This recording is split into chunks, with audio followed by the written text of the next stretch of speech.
Hello everyone, welcome to my YouTube channel AK Gupta Commerce Classes.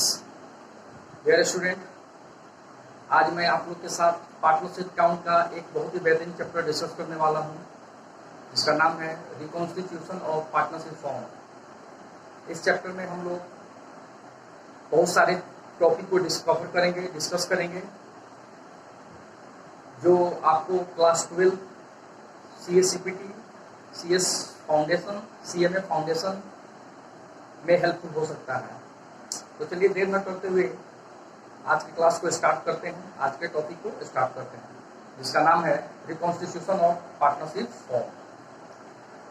Dear student, यहाँ देख रहे हैं chapter 2 reconstitution of partnership firm. Reconstitution of partnership firm, सबसे पहले हम लोग डिस्कस करेंगे कि रिकॉन्स्टिट्यूशन ऑफ पार्टनरशिप क्या होता है। तो meaning of reconstitution of partnership form कहता है when there is change in the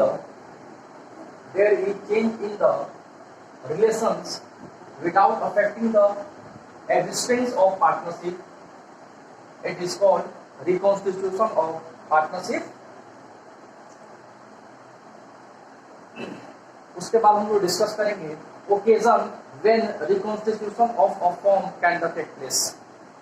पता है reconstitution of the form can take place on the following occasion.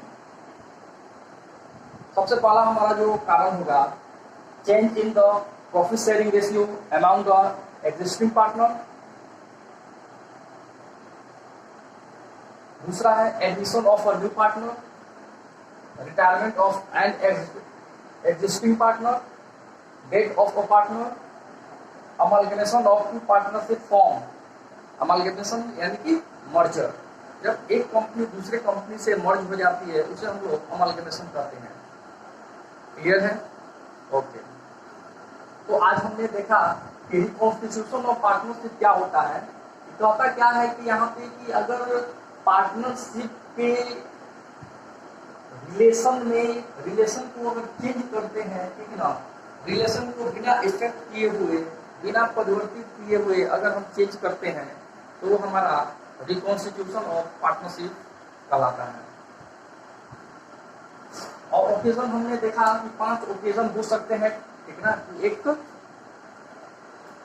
Partnership firm reconstitution होने के लिए तो हमने देखा सबसे पहला जो था change in profit sharing ratio amount existing partner, दूसरा था admission of new partners, retirement and existing partners, और death of a partner as amalgamation of two partnership form.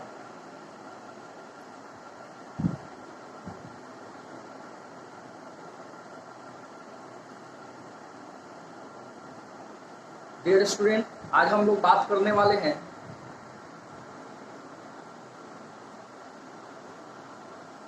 इस चैप्टर के अंदर हम लोग जो टॉपिक को डिस्कस करेंगे, टॉपिक को कवर करने वाले हैं, जिसका नाम है change in profit sharing ratio. Change in profit sharing ratio. ये change in profit sharing ratio क्या होता है, चलिए देखते हैं।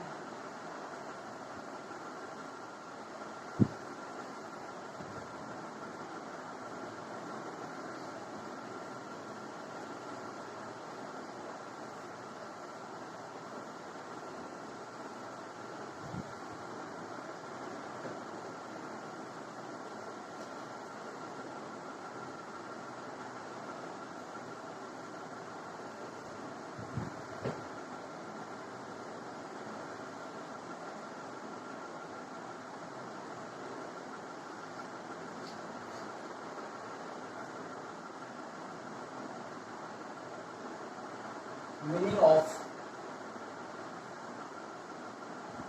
change in profit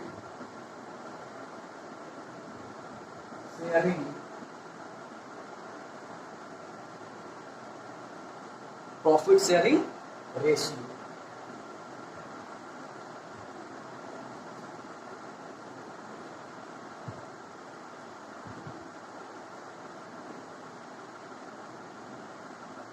profit sharing ratio कहता है कि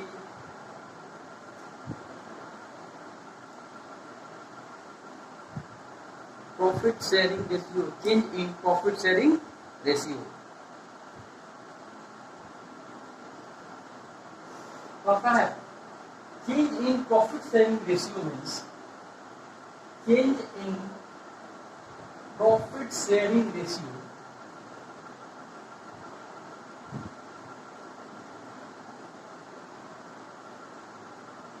ratio means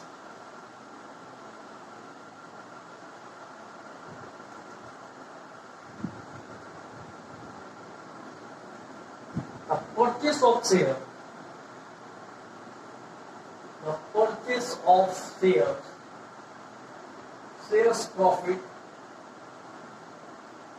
the purchase of share profit by one partner, by one partner from another partner, from another partner। कहता क्या है कि लाभ विभाजन रेशियो में परिवर्तन का मतलब होता है कि यदि एक पार्टनर के शेयर प्रॉफिट के शेयर को परचेस कर, तो हमने देखा कि change in profit sharing ratio क्या होता है कि जब एक पार्टनर्स के शेयर प्रॉफिट को किसी दूसरे पार्टनर्स के द्वारा परचेस कर लिया जाता है तो उसे change in profit sharing ratio कहा जाता है। अब सवाल उठता है कि प्रॉफिट शेयरिंग रेशियो को चेंज करने की क्या जरूरत होती है, परिवर्तन को इसमें परिवर्तन करने की क्या जरूरत होती है। तो लिखेंगे हम लोग नीड्स को, अगला टॉपिक नीड्स को change in profit sharing ratio. अब हमको क्या जरूरत पड़ गई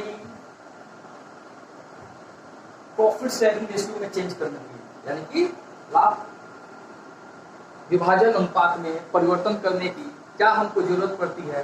तो इसको हम देखेंगे तो कहता है कि there are various needs for change in profit sharing ratio, profit sharing ratio namely जिसके नाम है change in profit sharing ratio. सबसे पहला जो नीड्स होता है हमारा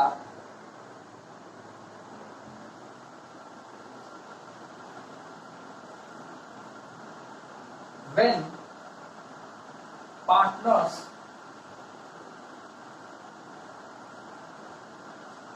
are decide, when partner are decide, जब साझेदार जो है डिसाइड कर लेते हैं कि अब हमको समय आ गया है कि अपने प्रॉफिट शेयरिंग रेशियो में चेंज कर लें, तो उस टाइम दूसरा को जरूरत पड़ता है कि when admission of a partner, जब फॉर्म में पार्टनरशिप बिजनेस में एक नया पार्टनर्स की एंट्री दी जाती है या इंटर करता है तो उस टाइम भी हमको change in profit sharing ratio में की आवश्यकता होती है। तीसरा रिक्वायरमेंट हो सकता है when retirement of a partner, जब एक साझेदार की अवकाश ग्रहण करता है या रिटायर होता है, ये भी कारण हो सकते हैं। चौथा हो सकता है व्हेन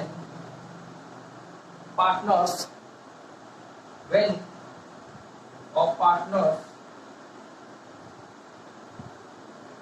पार्टनर डाई, यानी कि जब एक साझेदार की मृत्यु हो जाती है तो हमको प्रॉफिट शेयरिंग रेशियो में चेंज करने की आवश्यकता होती है। ठीक है, जल्द से जल्द नोट डाउन करेंगे इसको, जल्द से जल्द नोट डाउन करेंगे इसको। डियर स्टूडेंट, अब हम लोग इसके बाद अगला टॉपिक डिस्कस करने वाले हैं कि कौन कौन से एडजस्टमेंट रिक्वायर होते हैं at the time of change in profit sharing ratio. जब प्रॉफिट शेयरिंग रेशियो में चेंज करने की आवश्यकता होती है, जरूरत होती है, तो वो कौन कौन से एडजस्टमेंट जो हैं, जो रिक्वायरमेंट होती है, अब हम उसके बारे में डिस्कस करने वाले हैं। चलिए देर न करते हुए उस टॉपिक को भी हम कवर करते हैं।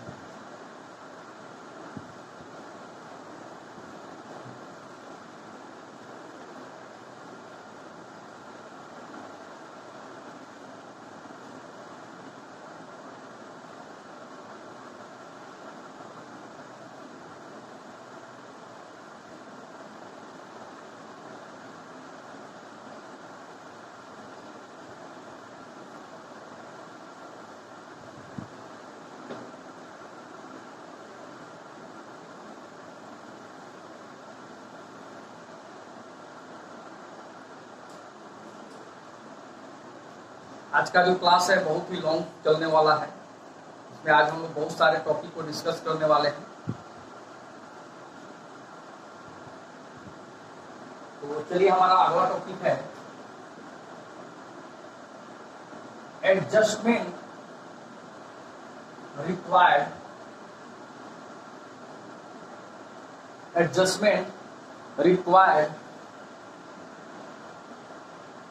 At the time of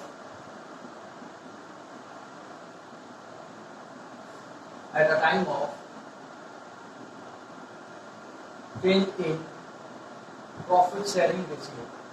Change in profit sharing ratio.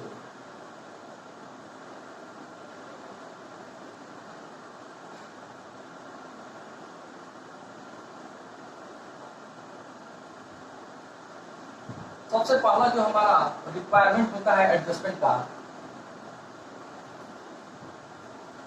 Calculation of sacrifice ratio. सबसे पहले हम लोग को कैलकुलेट करना होता है sacrifice ratio. There after number 2, calculation of gaining ratio. Number 3, accounting treatment of goodwill. Number 4,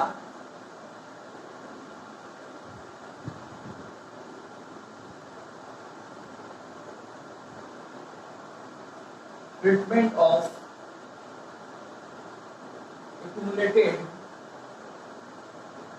accumulated profits and reserve। accumulated profit and reserve। पांचवा हमारा जो एडजस्टमेंट होगा वो होगा रिवैल्यूएशन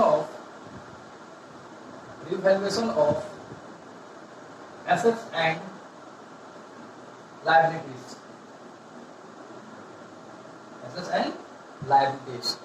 और जो हमारा लास्ट जो एडजस्टमेंट रिक्वायर होगी उसको हम लोग कहते हैं कैपिटल एडजस्टमेंट।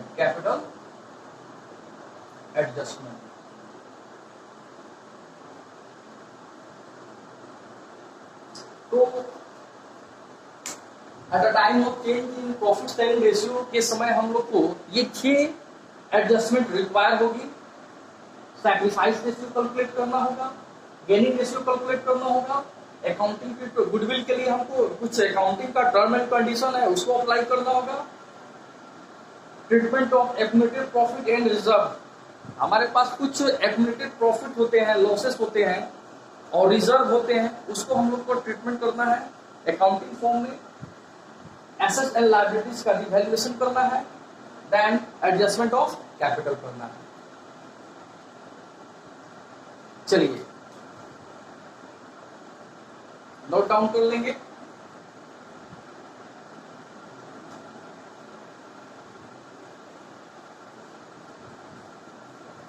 हम इस 6 एडजस्टमेंट से पहला एडजस्टमेंट को हम लोग डिस्कस करने वाले हैं।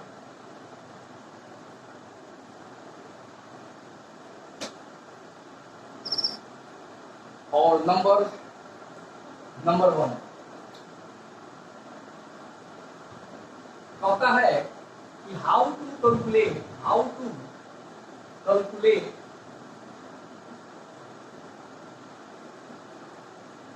Sacrifice ratio.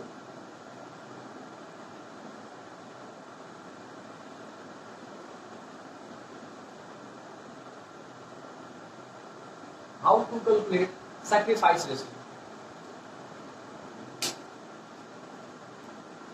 सबसे पहला adjustment number 1, how to calculate sacrifice ratio.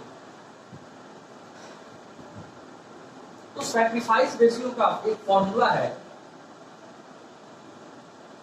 Sacrifice ratio equal to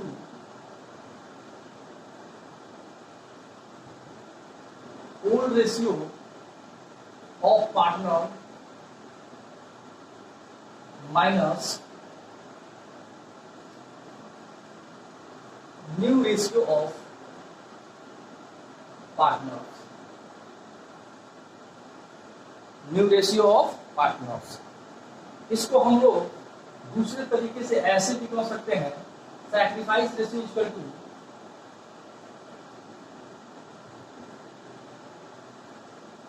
old share profits minus new share profits.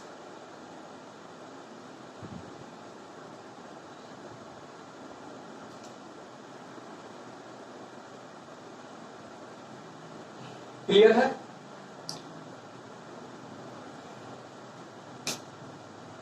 अब सैक्रिफाइस रेशियो क्या है, कैसे समझेंगे हम इसको, एक हम एग्जांपल से इसको समझेंगे कि सैक्रिफाइस रेशियो होता क्या है।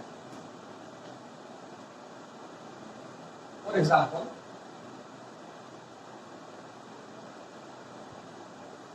मानते हैं कि यहां पे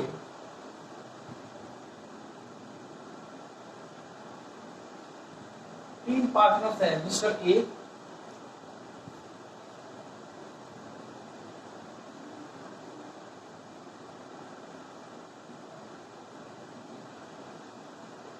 मिस्टर बी,